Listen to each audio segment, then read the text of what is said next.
He thought it was funny to knee the new waitress in the face right in front of a packed Friday crowd. Phones captured every second. Laughter echoed off the neon-lit walls. For 30 brutal seconds, Stephen Cook felt like a king. But here's the thing about La Fiamma Bar sometimes. The quiet floor you're standing on belongs to someone who doesn't forgive. When she looked up with blood on her lips and didn't cry, the room went cold. The kind of cold that means someone just signed their own death warrant. What Stephen didn't know was who owned the building he was bleeding her in, and who was already walking through the door. If you're hooked in and want to enjoy this story, go ahead and subscribe, and drop a comment letting me know where you're watching from. It's always amazing to see where everyone's watching. Plus, tomorrow I've got another incredible story lined up, and you definitely don't want to miss it. Alright, back to the story. It's a cold Friday night at La Fiamma, the most respected and feared bar in Southside Manhattan. Neon lights hum above polished counters, laughter and jazz blending with the clinking of whiskey glasses. Linda Mays, 24, nervous but determined, begins her first shift. She's quiet, observant, Latina, her apron perfectly tied, her eyes scanning the chaos with quiet professionalism. A rude customer snaps his fingers. She rushes over, accidentally spilling whiskey on his sleeve. Stephen Cook, the bar's manager, muscular, cocky, and dressed in a black vest, smirks from behind the counter. "You trying to drown my customers, sweetheart?" The crowd laughs. Linda apologizes, but Stephen doesn't let her go. He grabs her wrist, hard. Phones come out. This is what happens when we hire from the streets. Then the knee. It lands hard. She crumples, holding her face as laughter turns into uneasy silence. A drop of blood hits the floor. The bar door creaks. Heavy footsteps echo. Walter Lopez, the owner, tall, tattooed, wearing a long black coat, walks in, eyes locked on the scene. What happened here? No one answers, but he already knows. Stephen's mouth opens, but nothing comes out. His confidence evaporates. Walter moves forward, his coat sweeping past frozen patrons. He doesn't look at Stephen yet. His attention is fixed on Linda, still on her knees, blood dripping onto the polished hardwood. He crouches beside her, surprisingly gentle. "Can you stand?" Linda nods, trembling. Walter extends his hand-tattooed knuckles, calloused palm, and waits. She takes it. As Linda rises, the room sees the damage. Blood streaks from her nose to her chin. Her left eye swells. Her white blouse is ruined. Walter's jaw tightens. "Look at me," he says quietly. Linda lifts her gaze, expecting pity. Instead, she finds recognition, like he'd seen this before. "You did nothing wrong." Not a question, a fact. "I spilled." "You did nothing wrong." Stephen finally speaks. "Walter, man, she messed up." "Shut your mouth." 2 words. Stephen's jaw snaps shut. Walter straightens, still holding Linda's arm. He turns to face Stephen, and the room freezes. "Tyler, take her to the back office. First aid kit's in the bottom drawer." Tyler scrambles forward. "Yes, boss." Linda hesitates, but Tyler guides her away. The moment she disappears, Walter's expression changes. The gentle concern vanishes. What remains is the man who built an empire on fear. "Everybody out." The crowd doesn't move. Phones still stream. I said, "Everybody, out." Chairs scrape. Glasses are abandoned. Within 90 seconds, La Fiamma empties except for Walter, Stephen, and one bartender. "You too," Walter tells the bartender. The bartender flees. The door locks. Stephen stands alone, surrounded by broken glass and Linda's blood. "Walter, listen. So you need her in the face. I was making an example. In my bar. Your bar needs discipline. My bar has one rule. Respect is earned and enforced, but you don't enforce it on the defenseless. You don't put your knee through a woman's face while people film it." Walter steps closer. "You just made La Fiamma look like we tolerate that." "I'll apologize." "You'll do more than that." Stephen backs up. "Walter, we've known each other 3 years, and you learned nothing." Walter shrugs off his coat, rolling up his sleeves, exposing saints and sinners inked in black and gray. "You got 3 seconds to pray, Stephen." "Wait." 3. "Please." 2. Stephen runs for the back door. He makes it 5 steps before Walter's fist catches his spine. Stephen hit the floor hard, gasping. The impact knocked the air from his lungs, leaving him wheezing on the same hardwood where Linda had bled minutes earlier. Walter stood over him, breathing controlled, fists clenched at his sides. His shadow fell across Stephen's body like a burial shroud. "Get up." Stephen coughed, scrambling backward on his elbows. Walter, please, I didn't know you'd. Get up. This time Stephen obeyed, pulling himself upright against the bar. His legs shook. Sweat beaded on his forehead despite the cold air conditioning. Walter didn't advance. He just watched, studying Stephen the way a surgeon studies a tumor before cutting it out. 3 years you've worked for me, Walter said quietly. 3 years. And you never understood what this place is. I run this bar every night. You manage inventory and pour drinks. But you never understood what La Fiamma means. Stephen's eyes darted toward the exits, calculating distances, weighing chances. Don't, Walter warned. You run, and this gets worse. Stephen froze. Walter moved to the bar, pouring 2 glasses of whiskey with steady hands. He slid one across the counter toward Stephen. Drink. Stephen stared at the glass like it might be poisoned. I said drink. Stephen grabbed the glass with trembling fingers and downed it in one burning gulp. Walter sipped his slowly, never breaking eye contact. My father opened this bar in 1987, Walter began, his voice eerily calm. Back then, this neighborhood was a war zone. Drugs on every corner, bodies in every alley. The cops didn't come here unless they were dirty or desperate. Stephen listened, too terrified to interrupt. My father built La Fiamma on one principle: respect. Not fear respect. You could be a criminal, a cop, a saint, or a sinner. Didn't matter. But you respected people under this roof, or you didn't come back. Walter set his glass down with a soft click. When I was 8 years old, I watched a man slap my mother across this very bar because she served him the wrong beer. Stephen's face went pale. My father didn't yell, didn't argue. He walked that man into the back room just like we're standing here now, and when he came out 20 minutes later, he was alone. The man was never seen again. The silence between them was deafening. My father told me something that night, Walter continued. He said, Mijo, you can rule by fear, but that makes you a tyrant. You can rule by money, but that makes you a slave. You rule by respect, and you build something that lasts.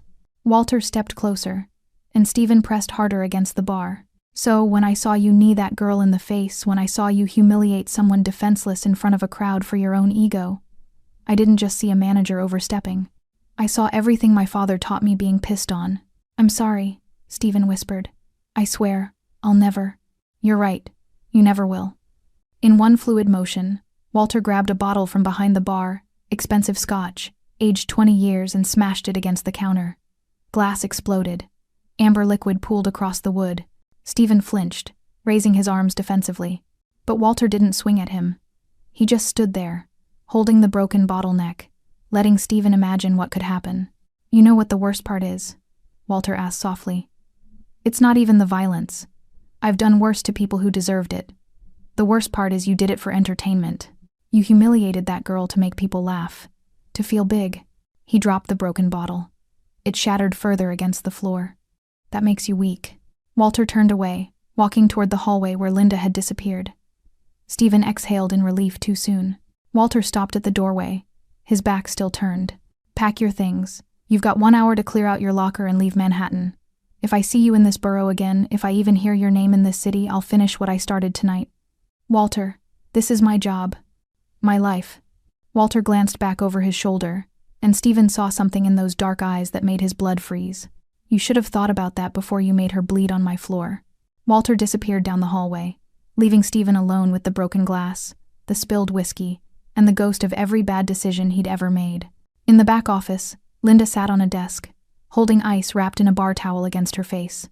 Tyler stood awkwardly nearby, having cleaned most of the blood away. The door opened. Walter entered, and Tyler immediately excused himself. Walter and Linda were alone. How's the pain? He asked. Manageable.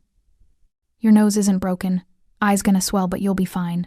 Linda lowered the ice, studying him with her one good eye. What did you do to him? What he deserved. That's not an answer. Walter almost smiled. Almost. He's leaving. Tonight. You won't see him again. Linda processed this, then asked the question that had been burning since he walked in. Why? Why what? Why defend me? You don't know me. Walter was quiet for a long moment. Because someone should have defended my mother. The words hung in the air between them, raw, unplanned, more honest than Walter had intended. Linda studied his face, seeing past the tattoos and the hardened exterior to something wounded underneath. Your mother, she said softly. Not a question. An acknowledgement. Walter's jaw tightened. He wasn't used to being seen this clearly, especially not by someone he'd just met. It was a long time ago, he said, his voice flat, trying to close the door he'd accidentally opened. But you still remember. Every day. The silence that followed wasn't uncomfortable, it was understanding. Two people who'd learned the same lesson from different teachers. The world doesn't protect you. Sometimes you have to protect yourself.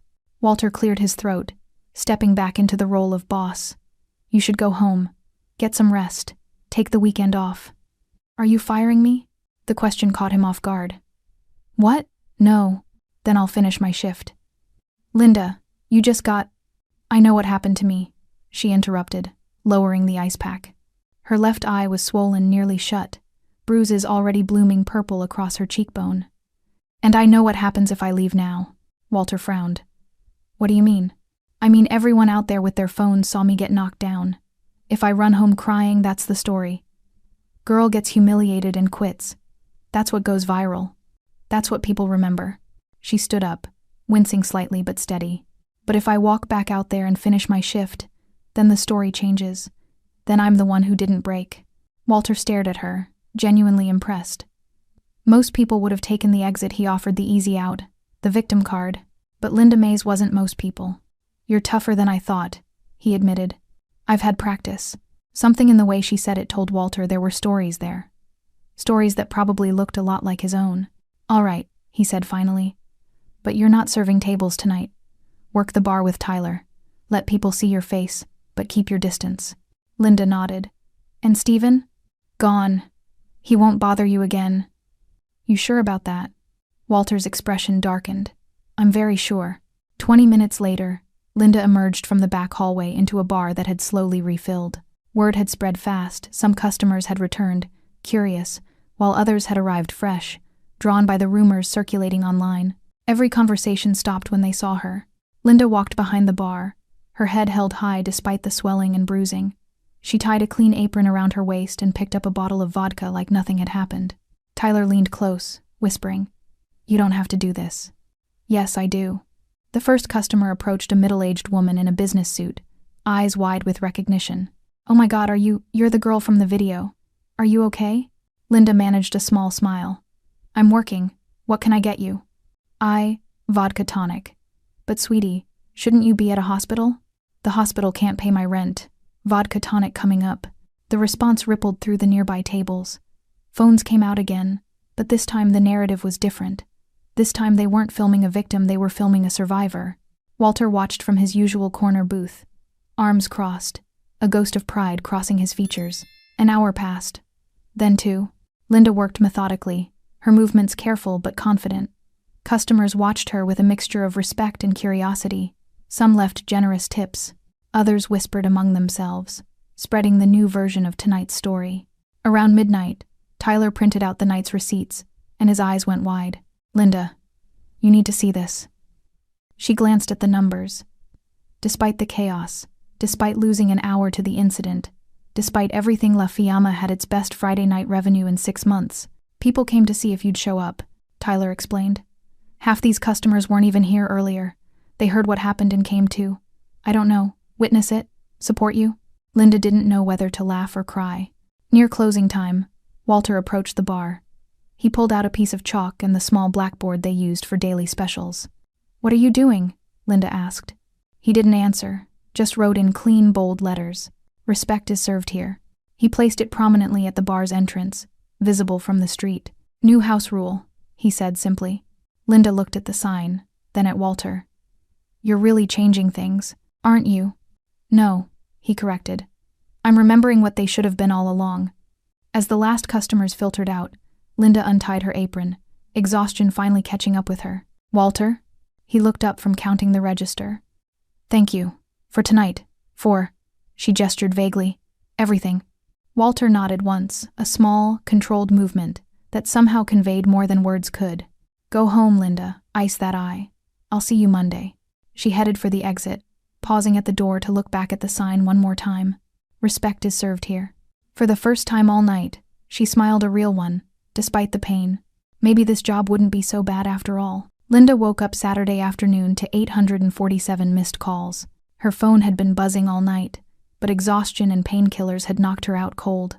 Now, lying in her small studio apartment in Washington Heights, she stared at the screen in disbelief. Text messages flooded in from numbers she didn't recognize. Her Instagram had exploded 12,000 new followers overnight. Her mentions were a war zone of opinions, rage, and support she hadn't asked for. She clicked on the first video link someone had sent. Manager assaults waitress at Manhattan bar. 2.3 meters views. Her stomach dropped. There she was, frozen in a moment she'd tried to forget Steven's knee connecting with her face, her body crumpling, blood hitting the floor.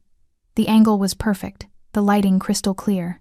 Someone had filmed it vertically, formatted perfectly for viral consumption. The comments section was a battlefield. That manager needs to be arrested. She should sue for everything.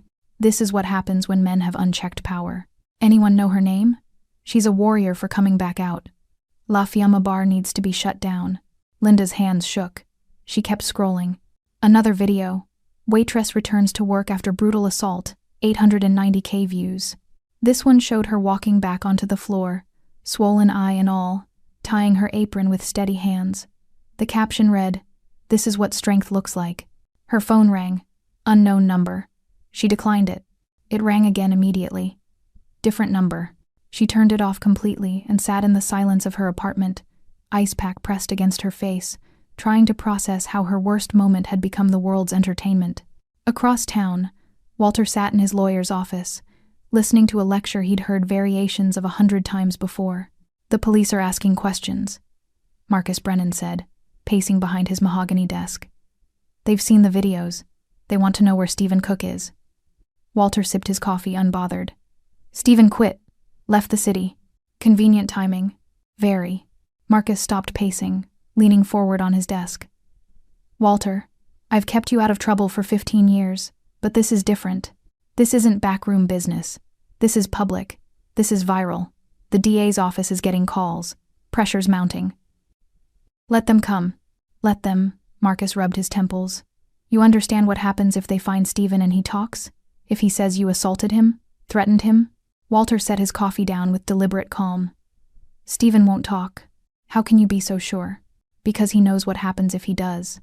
The certainty in Walter's voice made Marcus fall silent. Some questions were better left unasked. "What about the girl?" Marcus asked instead. "Linda Mays. Is she pressing charges?" "No." "How do you know?" "Because I know." Marcus studied his client, this man who'd built an empire on violence and loyalty, who somehow always landed on his feet, who treated morality like a negotiable contract. "The internet thinks you're a monster," Marcus said quietly. "Half the comments are calling for your arrest, saying La Fiamma is a front for abuse, that you enable this behavior." For the first time, Walter's expression shifted. Not anger, something closer to regret. "What does the other half say?" Marcus pulled up his phone, reading. "That boss walked in like an avenging angel. Stephen got what he deserved. More owners should protect their people like this." Walter almost smiled. "See? Balance. This isn't a joke. I never said it was." Marcus sat down heavily.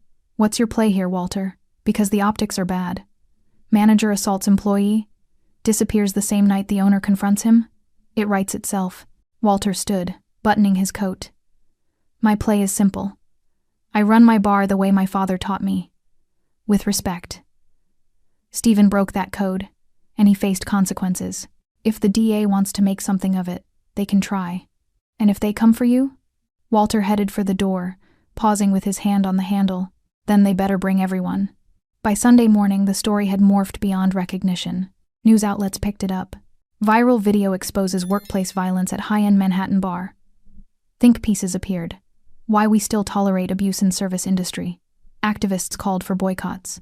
Others called for Walter's arrest. Linda's phone stayed off, but the world kept spinning without her consent. Her landlord knocked on her door, concerned. Her mother called the building super when Linda wouldn't answer. Finally, around noon, she opened the door to find her neighbor, Mrs. Chen, holding a container of soup. "You're famous," Mrs. Chen said gently, "but you look terrible. Eat." Linda took the soup, tears finally breaking through. "I just wanted a job," she whispered. "I just wanted to work." Mrs. Chen pulled her into a hug, careful of her injuries, and let her cry. Outside, The city debated justice and violence and power.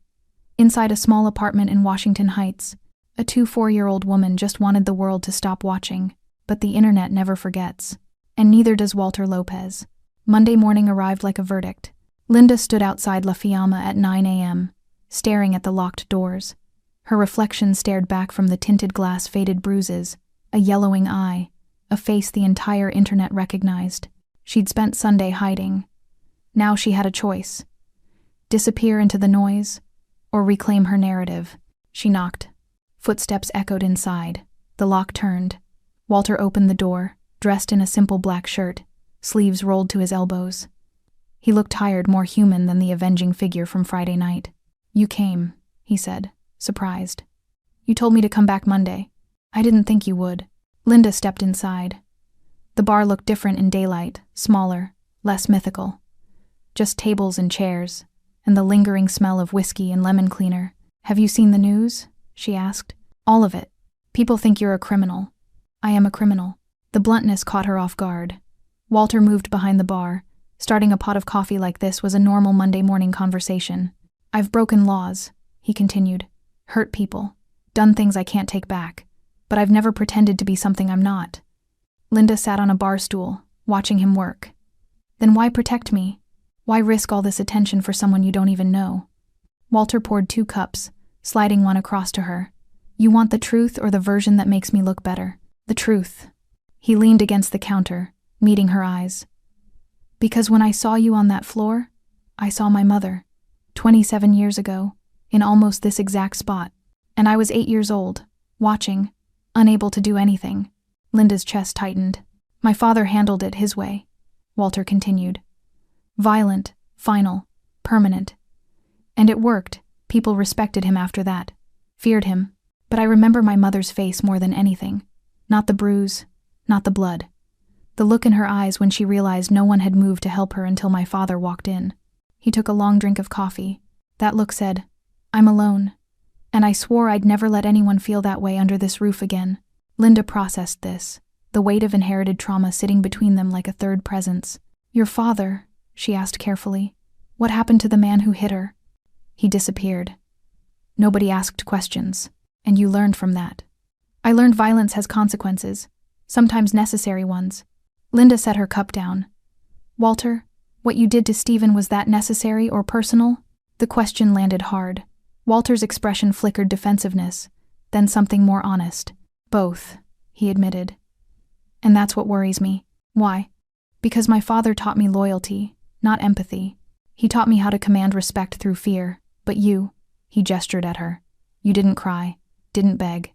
You stood back up and finished your shift. That's not fear, that's dignity. And I don't know how to lead with that." The vulnerability in his voice was startling. This man, this walking legend of Southside Manhattan, was confessing doubt. "Then maybe it's time you learned," Linda said quietly.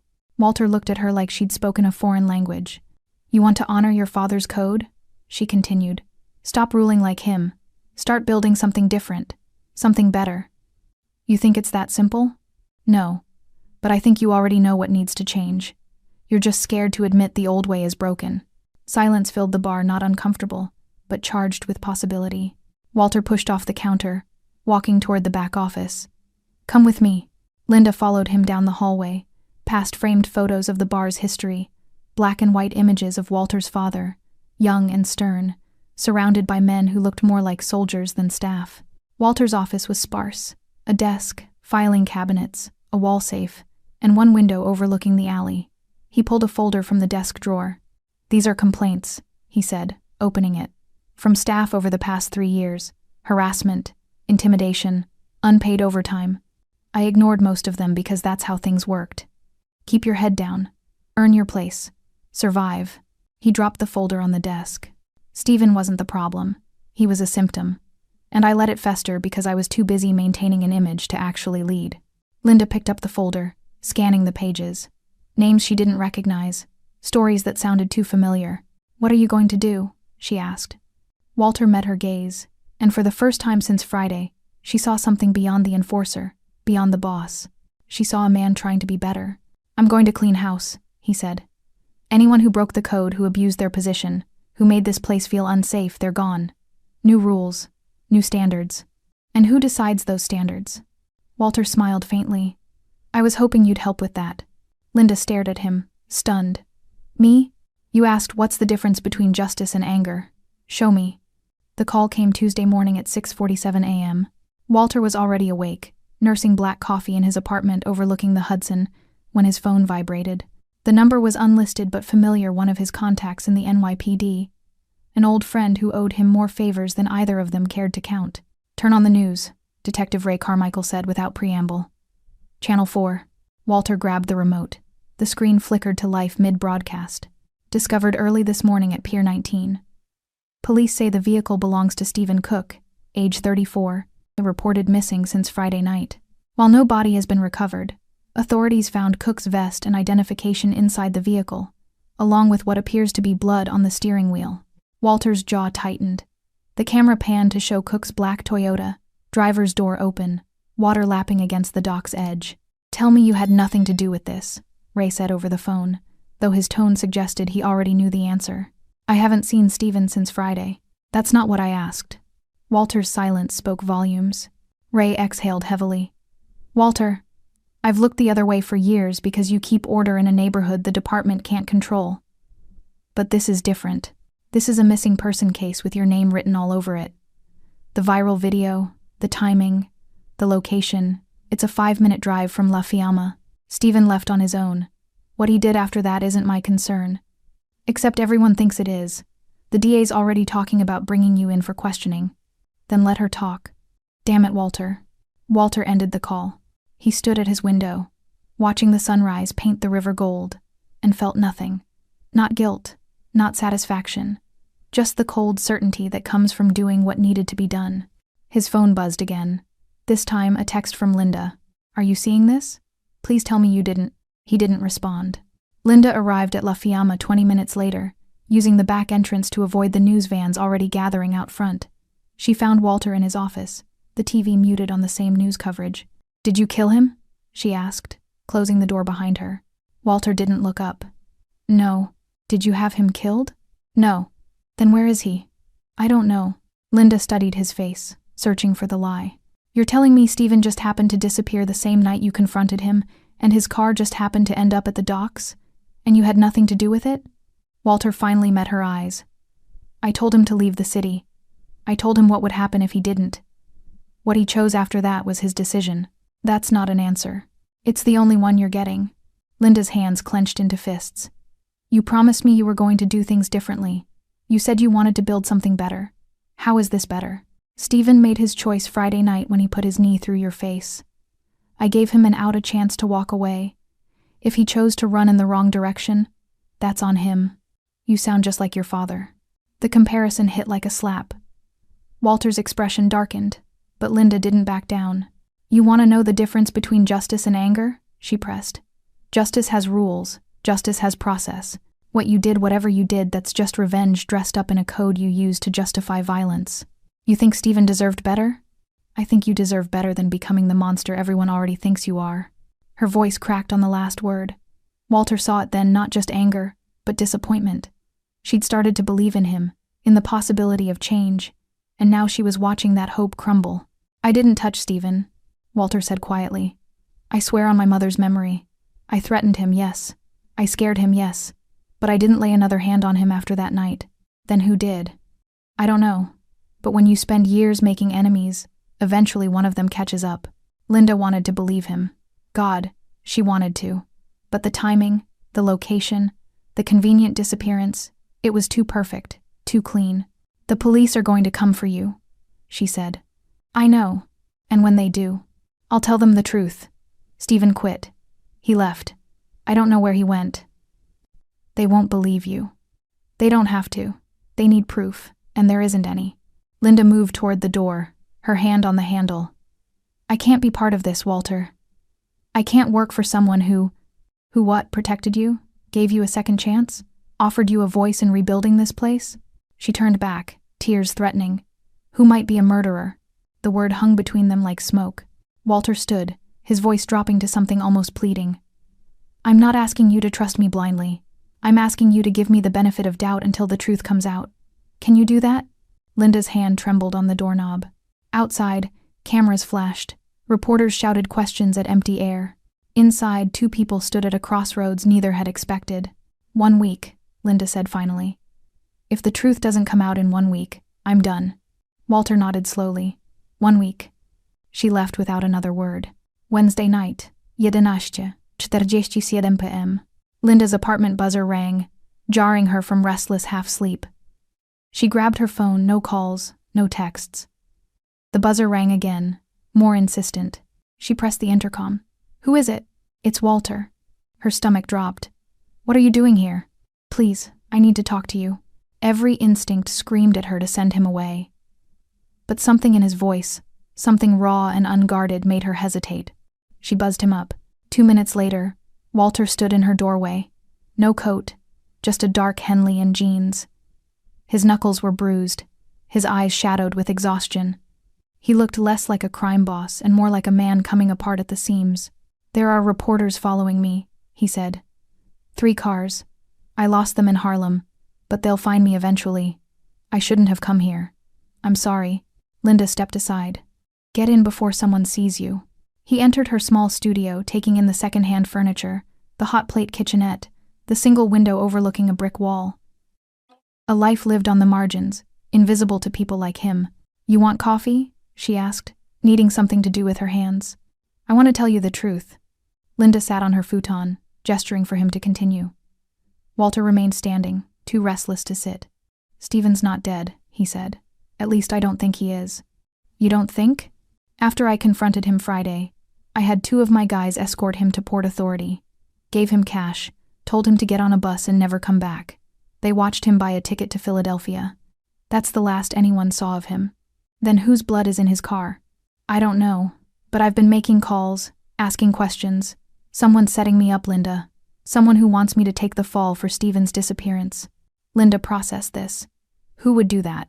Walter finally sat, perched on the edge of her desk chair. I've made enemies. Rival crews who want my territory. Cops I wouldn't pay off. Even people in my own organization who think I'm going soft. Are you? The question seemed to surprise him. What? Going soft. Is that what this is? You spare Stephen, and now someone's using it against you? Walter's laugh was bitter. My whole life, I've been told that mercy is weakness, that the moment you show compassion, someone will exploit it. And maybe they're right. Maybe I should have. Don't, Linda interrupted. Don't finish that sentence. Their eyes met. In the dim light of her apartment, Walter looked younger somehow, vulnerable. I didn't come here to drag you into this, he said quietly. I came because you're the only person who's looked at me in years and seen something other than what I've built. And I needed to remember that person still exists. Linda's defenses wavered. Walter. My mother's name was Rosa, he continued, the words spilling out like confession. She worked as a seamstress in the Bronx before she married my father. Had the gentlest hands I've ever seen. Could mend anything, clothes, toys, broken hearts. His voice cracked slightly. After that night in the bar, after my father made that man disappear, she was never the same. She stopped singing, stopped smiling. It was like watching someone fade in real time. She died when I was 16. Heart attack, the doctor said. But I knew better. She died because she'd spent 8 years living with a man who'd killed for her, and that burden was too heavy to carry. Tears glistened in Linda's eyes. I'm sorry. I swore I'd never become him, Walter said. Never let violence be my first answer. But somewhere along the way, I built my entire identity around his code. And now I don't know how to be anything else. The vulnerability in his confession was staggering. This man who commanded fear and respect across half of Manhattan was sitting in her apartment, stripped down to his trauma and doubt. Linda moved to sit beside him. Not touching, but close enough to bridge the distance. You want to know why I really came back Monday? She asked. Walter looked at her, waiting. Because when I was 14, my stepfather used to hit my mother. Every weekend, like clockwork. Neighbors heard. Nobody helped. One night, it got so bad I called 911. Cops came, took statements, left. He beat her worse after they were gone. Her hands trembled in her lap. I learned early that the law doesn't always protect you, that sometimes the system fails, and you're left with nothing but the choices you make in that moment. So when you walked into La Fiamma and actually did something, when you didn't just stand there like everyone else, it meant something to me. Not because of the violence, but because someone finally stepped in. Walter's throat tightened. Linda, you're not your father, she said firmly. Your father solved problems with permanence. You gave Stephen a choice. That's the difference. That's where change starts. And if he's really dead, if someone killed him and I'm blamed, then we prove you didn't do it. We?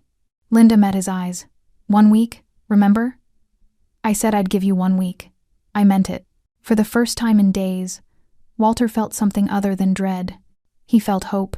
Thursday afternoon, Walter's phone rang with a number he hadn't seen in 2 years. We need to meet, the voice said. Now. 20 minutes later, Walter sat in a corner booth at a diner in Queens, across from Vincent Russo, his father's oldest associate, now in his 70s but still sharp as broken glass. You're being reckless, Vincent said, stirring sugar into black coffee. The viral video, the missing manager, the girl. You're drawing attention we don't need. I handled it. You handled it like your father would have, with violence and ego. But times have changed, Walter. We operate in shadows now, not spotlights. Walter's jaw tightened. What do you want, Vincent? The old man slid a manila folder across the table. Information about your waitress. Walter's blood went cold. He opened the folder. Inside were documents, background checks, employment records, and most damning of all, email correspondence between Linda Mays and Jordan Blake, investigative journalist for the New York Observer. The subject lines told the story. Ray, trafficking investigation, La Fiamma Bar, source protection protocol, evidence gathering timeline. Walter's hands shook as he read. Linda wasn't just a waitress. She was an embedded source, investigating suspected human trafficking operations running through high-end Manhattan bars, including his. How long have you known? Walter asked, his voice dangerously quiet. Since Monday. One of our contacts at the Observer flagged her name after the video went viral. Apparently, she's been working with Blake for 3 months, gathering evidence on several establishments. Yours was her final target. Walter felt like he'd been punched in the chest. Every conversation, every vulnerable moment, every piece of trust he'd offered, all of it potentially a lie. Is there trafficking at La Fiamma? Vincent asked. No. You know I don't allow that. I know what you say you don't allow. But you can't watch every corner, every deal, every transaction. If someone's running girls through your bar and you don't know it, that's almost worse than doing it yourself. Walter's mind raced. If she's gathering evidence, why destroy her notes? Why stay after Friday? Vincent shrugged. Maybe she found nothing. Maybe she felt guilty. Maybe she's playing a longer game. Or maybe... He leaned forward. She actually started to believe in you. The possibility felt more dangerous than any threat. What do you want me to do? Walter asked. Cut her loose. Tonight. Before this blows back on all of us. And if I don't? Vincent's expression hardened. Then you're choosing a stranger over family. And that's a choice with consequences. Walter returned to La Fiamma in a daze, the folder burning like evidence in his hand. It was early evening. Pre-dinner service. Linda was behind the bar, training a new hire, laughing at something Tyler said. She looked so genuine. So real. Linda, Walter called from across the room. My office. Now. Her smile faded at his tone. She followed him down the hallway, confusion turning to concern as he slammed the door. Walter, what's wrong? He threw the folder on his desk, documents scattered. Linda's face went pale as she recognized the letterhead. When were you going to tell me? Walter's voice was acid. Before or after you published your exposé? Walter, I can explain. Explain what? That you've been lying since day one? That every conversation, every moment of trust was part of your investigation? It wasn't like that. Then what was it like? He advanced, not threatening but desperate for answers. Tell me the truth, Linda. For once, just tell me the goddamn truth. Linda's composure cracked. Tears spilled down her cheeks. Yes, I was working with Jordan Blake. Yes, I came to La Fiamma looking for evidence of trafficking. But I found nothing, Walter. Nothing. Because you're not running that kind of operation. And that's supposed to make this better? I destroyed my notes, she shouted back. After Friday, after seeing who you really were, I told Jordan I was done. I walked away from the story. Why should I believe you? Because I'm still here, her voice broke. I could have sold that video to every news outlet in the country. I could have spun this whole thing against you. But I didn't. Because somewhere between getting hired and getting hurt, I stopped seeing a story and started seeing a person. Walter wanted to believe her. God, he wanted to. But trust, once broken, doesn't mend easily. How do I know you're not still feeding information to Blake? Linda pulled out her phone, pulled up her messages, and thrust it at him. Read them. Every text since Friday. I told him I quit. He's been trying to convince me to reconsider, but I refused. Check the timestamps, Walter. Check everything. Kai. Walter took the phone, scrolling through messages. Jordan Blake. Linda, you can't just walk away. We're so close. Linda, I'm done. Delete my notes. Jordan, think about all the women we could help. Linda, I thought about one woman who needed help and no one moved. Then one man did.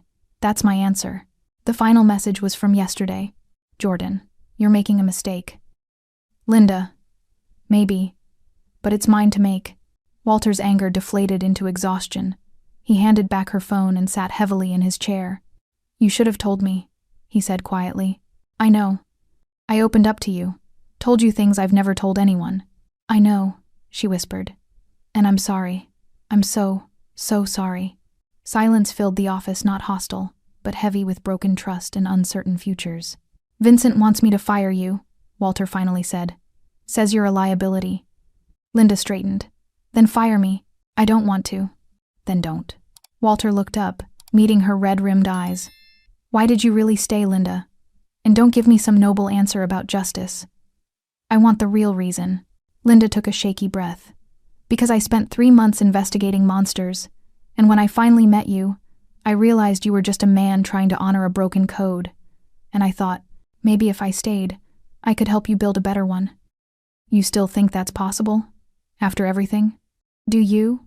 The question hung between them, a challenge, an invitation, a last chance.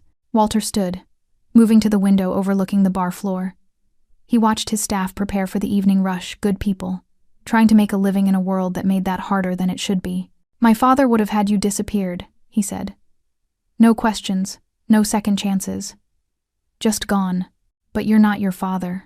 No, Walter agreed. I'm not. He turned to face her. You stay, but no more secrets, no more investigations. You work for me, not a newspaper. And if Blake comes around again, you tell me immediately. Linda nodded, relief flooding her features. Deal. And Linda? Yeah. If you ever lie to me again, Vincent won't have to convince me to let you go. The weight of the threat was clear, but so was the underlying message. I'm giving you another chance. Don't waste it. Linda extended her hand. No more lies. Walter shook it. No more lies.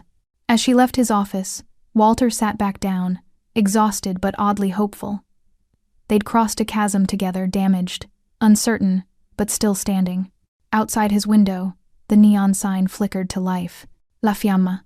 Still burning, still fighting, still trying to be better than yesterday. Friday morning brought unexpected news. Stephen Cook was alive.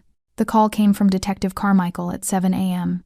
Walter was already at La Fiamma, doing inventory, when his phone buzzed. We found him, Ray said. Philadelphia PD picked him up last night.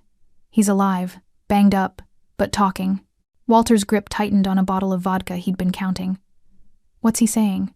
That's the interesting part. He's not pressing charges against you. Says he left voluntarily. Got jumped by some guys at the Philly bus station who stole his car keys. Claims he's been hiding out. Scared. Didn't know his car was found until we contacted him. You believe him? Ray paused. His story checks out. Security footage shows him at Port Authority Friday night, then at the Philly station Saturday morning. ER records show he was treated for a broken rib and facial contusions Saturday afternoon. Either he's telling the truth, or someone coached him very well. What about the blood in his car? Preliminary tests show it matches Stephen's DNA. The working theory is whoever jumped him took his keys, drove the car back to Manhattan, staged it at the docks. Why? We don't know yet. But Walter, you're off the hook, for now. Walter exhaled slowly. Thank you, Ray. Don't thank me. Thank whatever luck you've got left. And Walter, stop making my job harder. The line went dead. Walter stood in his empty bar, surrounded by bottles and memories, and felt something he hadn't felt in days. Relief. Not just because the investigation was over, but because his instinct had been right. He hadn't killed Stephen, hadn't even seriously hurt him beyond that first night. Maybe there was hope for redemption after all. By noon, the news had spread. Stephen Cook found alive, no charges filed. Walter Lopez cleared of suspicion. The media narrative shifted overnight. The bar that had been called a den of violence became a workplace standing up for employees. Think pieces pivoted. When justice operates outside the law, the Walter Lopez question. Linda arrived for her shift to find Walter on a stepladder, taking down old staff rules posted behind the bar, faded, yellowed notices about dress codes and disciplinary procedures. "What are you doing?" she asked. "Starting over," he said simply, pulling down the last poster. "Help me with something. Help me with something." He led her to his office, where a fresh whiteboard stood against the wall, completely blank. "You said I needed to build something better. Show me how." Linda stared at the whiteboard, then at Walter. This wasn't a test, it was an invitation. She picked up a marker. At the top, she wrote in bold letters, La Fiamma Code of Conduct. Underneath, she began listing principles. 1. Respect is non-negotiable for staff and customers. 2. Violence is never the first response. 3. Everyone deserves dignity, regardless of position. 4. Mistakes happen. How we handle them matters. 5. This bar protects its people. Always. Walter read each line, nodding slowly. When she finished, he took the marker and added one more. 6. Leadership means accountability. Starting at the top. Linda smiled, a real one. "You sure about that last one?" "No, but you're going to help me figure it out."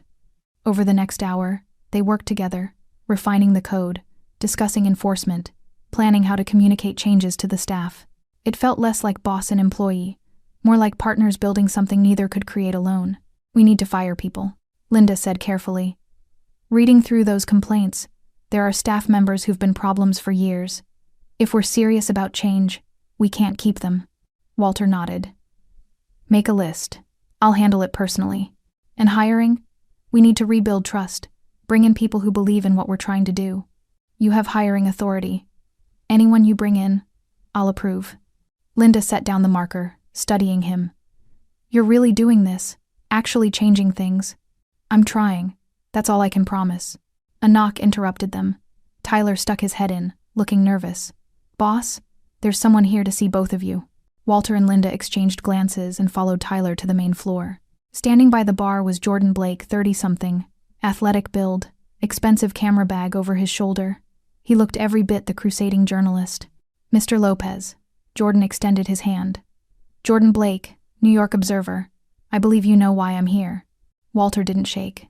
"I know who you are, and you're not welcome." Jordan's expression remained professional. "I'm not here to cause trouble. I'm here to offer an opportunity. I'm not interested in your exposé." "There is no exposé." Jordan glanced at Linda. "My source withdrew from the investigation. But I've been following the story this week, the viral video, the missing manager, the resolution. It's compelling. And I think there's a bigger story here about accountability and change. You want to write about me? I want to write the truth. With your cooperation, it could be a story about transformation instead of criminality. Without your cooperation, I write what I can from public records and speculation." Walter's jaw tightened. "That sounds like a threat." "It's reality. The story exists whether you participate or not. I'm offering you a chance to shape the narrative." Linda stepped forward. "Jordan, we had an agreement. I told you I was done. And I respect that. But this isn't about you anymore, Linda. This is about whether La Fiamma becomes a cautionary tale or a case study in doing better." Walter considered this. His entire life, he'd operated in shadows, avoided scrutiny, controlled his image through fear and reputation. Now a journalist was offering him transparency, the most dangerous thing he could accept. "What would this story look like?" Walter asked carefully. "Interviews with you, your staff, customers, documentation of the changes you're implementing, full transparency about what happened, what went wrong, and how you're fixing it. No puff piece, but fair coverage. And if I refuse, then I write what I can verify, which includes a lot of questions and very few answers. Your choice." Walter looked at Linda. She gave the smallest nod, not permission, but encouragement. "One condition," Walter said. "You don't publish anything without running it by me first. I'm not giving you editorial control, but I need to see what you're putting out there before it goes live. Jordan shook his head. I can't agree to that. Journalistic integrity. Then we're done here. But, Jordan continued, I can agree to fact-checking sessions where you can correct any inaccuracies before publication, and I'll give you 48 hours notice before the story runs. Walter studied the journalist, searching for the angle, the trap. But Jordan's expression was earnest, a man who actually believed in the power of truth. All right, Walter said finally, but this doesn't make us friends. I'm not here to be your friend, Mr. Lopez. I'm here to tell your story. They shook hands, an uneasy alliance between two men from different worlds, united by the uncomfortable belief that truth might actually matter. As Jordan left, Linda moved beside Walter. You sure about this? No, but hiding hasn't worked. Maybe it's time to try something different. Outside, the city hummed with its usual chaos. Inside La Fiamma, something new was being built, fragile, uncertain, but undeniably real. The old order was dying. The new one was just beginning. 3 months later, La Fiamma looked the same from the outside, same neon sign, same weathered brick, same corner location in Southside Manhattan. But inside, everything had changed. Linda moved through the Friday night crowd with quiet confidence. No longer the nervous new hire, but the bar's operations manager. Her bruises had long since faded, replaced by the kind of presence that comes from surviving something and choosing to stay anyway. She checked on tables, resolved a billing dispute, welcomed regulars by name. The staff, half of them new hires she'd personally recruited, worked with a synchronization that spoke to actual training and respect, rather than fear-based compliance. At table 12, a young waitress accidentally dropped a tray. Glasses shattered. The room went quiet, not with anticipation of violence, but with genuine concern. Linda was there in seconds. You okay? The waitress, Emma, 19, first job, nodded, mortified. I'm so sorry. I'll pay for. You'll clean it up, and we'll move on, Linda said gently. Accidents happen. That's why we have insurance. The relief on Emma's face was palpable. Around them, customers resumed conversation. Crisis averted without humiliation or punishment. Tyler brought a broom and dustpan, helping Emma clean up. Remember your first week? He asked Linda quietly. Every day, she replied. From his usual corner booth, Walter watched the interaction with something approaching pride. He'd aged in 3 months, not physically, but in the way men age when they stop running from themselves. More gray in his beard, fewer walls in his expression. Jordan Blake sat across from him, digital recorder between them, conducting their final interview for the article. So when you saw Linda on that floor, Jordan asked, what was your first thought? Walter considered the question carefully. He'd learned to think before speaking, to weigh his words against their impact. My first thought was rage. Pure, unfiltered anger. But underneath that was recognition, seeing my mother's face, feeling that same helplessness I felt as a child. The difference was, this time I had the power to do something. And you did. Violently. Yes. Do you regret it? Walter's eyes drifted to Linda, now laughing with the kitchen staff. I regret that it was necessary. I regret that I'd built a culture where someone like Stephen felt entitled to that behavior. But do I regret protecting her? No. Jordan made notes. You've made significant changes since then. New staff, new policies, even a partnership with a workplace safety nonprofit. Why? Because I realized violence isn't strength, it's the absence of better options. My father ruled through fear because that's all he knew. But fear doesn't build loyalty, it builds compliance. And compliance crumbles the moment you're not watching. So what does build loyalty? Walter gestured around the bar. This. Treating people with dignity, paying fair wages, creating an environment where someone can drop a tray without fearing for their job. It's not complicated, but it requires giving up control. That's the hard part. Jordan leaned forward. Some people say you're just rebranding, that underneath the new policies, you're still the same man who made Stephen Cook disappear. Stephen Cook is alive and working in Philadelphia, Walter interrupted calmly. He gave multiple statements to that effect. What happened to him wasn't my doing, but the threat was real. You admitted to me in our first interview that you threatened him, told him to leave the city or face consequences. I did, and I won't pretend otherwise. I'm not a saint, Jordan. I've done things I'm not proud of, but I'm trying to be better than I was. That's all anyone can do. Jordan studied him, then clicked off the recorder. Off the record? Walter nodded. I've interviewed a lot of powerful men. Politicians, CEOs, crime bosses. Most of them bullshit me with rehearsed answers and manufactured humility. You're the first one who actually seems uncomfortable with his own honesty. Is that a compliment? It's an observation. The article runs Monday. I think you'll be pleased. Or at least, not entirely horrified.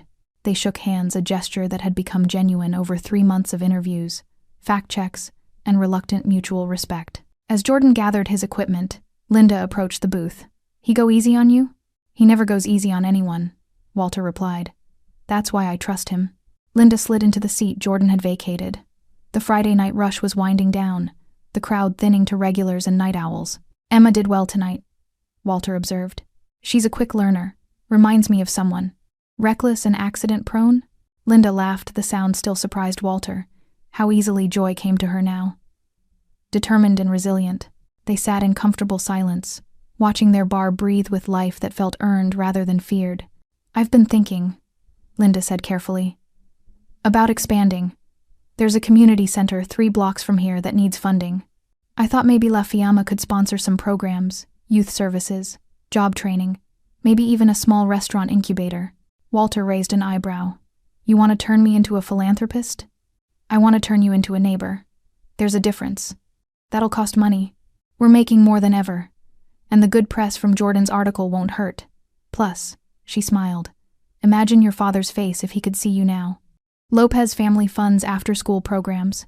Walter chuckled, the sound rusty but genuine. He'd think I'd lost my mind. Or found your conscience. The weight of that statement settled between them. Walter looked down at his hands, tattooed, scarred, capable of terrible things and tentative kindness in equal measure. You know what I realized? He said quietly. My father taught me that respect is taken by force. But you taught me that respect is earned through consistency. Showing up, doing right when no one's watching. That's harder than any fight I've ever been in. Linda reached across the table, placing her hand over his. Not romantic, something deeper. Partnership, understanding, shared history. You're doing the work, Walter. That's what matters. The front door opened, admitting a blast of November air and a young couple looking for somewhere warm to grab a drink. Emma greeted them with a smile, leading them to a table by the window. Walter watched the simple interaction, no intimidation, no power play, just basic human hospitality, and felt something he hadn't felt in years. Peace. Not the absence of conflict, but the presence of purpose. He stood, helping Linda to her feet. Together, they walked the floor one last time before closing, checking on staff, ensuring everyone got home safe, being present in the way leaders should be but often aren't. As the last customer left and Tyler locked the door, Linda returned to the chalkboard by the entrance, the one Walter had written on months ago. Respect is served here. She picked up the chalk and underneath added, and earned every day. Walter read it, nodded once, and turned off the main lights. The bar fell into gentle darkness, illuminated only by the blue underlighting and the amber glow of street lamps through the windows. Same time tomorrow? Linda asked, grabbing her coat. Same time tomorrow, Walter confirmed. She headed for the exit, pausing at the door. Walter? Yeah? Thank you. For that night. For all the nights since. Thank you for staying. She smiled and disappeared into the November night. Walter stood alone in his bar, his father's legacy and his own future, built on foundations of violence but reaching toward something better. The tattoos on his arms caught the light, saints and sinners, forever inked, unchangeable. But the man wearing them? He could still evolve. He locked up, stepped into the cold Manhattan air, and walked past the glowing neon sign. Behind him, La Fiamma hummed with the heat of honest work and hard-won change. Justice doesn't always wear a badge. Sometimes, it wears ink, and sometimes, it looks like a scarred man learning to be gentle in a world that never taught him how. Thanks for sticking with this story till the end. If you enjoyed it, you're going to love the next one. It's packed with unexpected turns and heartfelt moments. Click the image on your screen to keep the journey going, and make sure to hit subscribe for more amazing stories. Drop a comment and rate this story from 1 to 10. I can't wait to see what you think.